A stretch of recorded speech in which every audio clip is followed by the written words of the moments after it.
Oh my gosh, guys. I look about as red as a lobster and I feel like it's burning.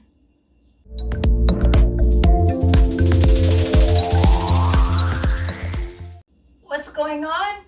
Okay, before we get started on this video, I'll tell you what happened. I forgot that I was going to be making a video and I took some of this niacin. It's the kind that makes your face flush. Sometimes I just take a little bit and nothing much happens, but today I think I took a little bit more than usual, and so I'm going to look like this for the entire video because it usually lasts about 20 minutes or so. But anyway, this video is not about my face. Yes, I know I have made 2 other videos on the 2 ingredient cookies. The first one where I added a whole bunch of stuff like even bourbon to the raisins that I put in.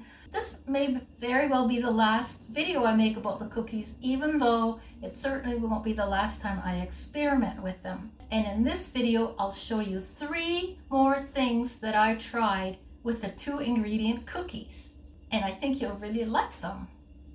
And besides, don't you want to see what my face looks like by the end of this video? I have to say the first of my experiments kind of bombed, very surprisingly, but the other 2 I will have to give 2 thumbs up.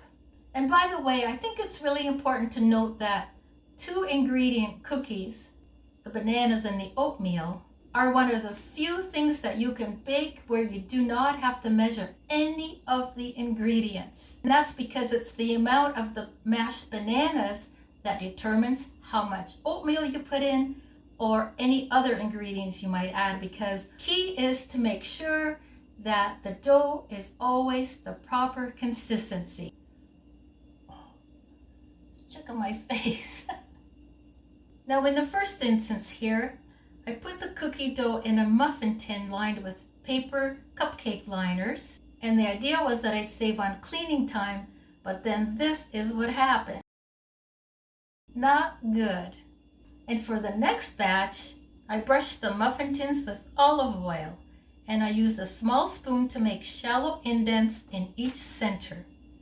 And this time, look how easily they come out. Then for the fun part, I filled each indent with a different topping. Yum, yum. For the final experiment, I stirred this chocolate cranberry almond granola into the dough, but instead of pressing or shaping it, I dropped them loosely into the oiled muffin tins and baked as usual. Super quick and easy.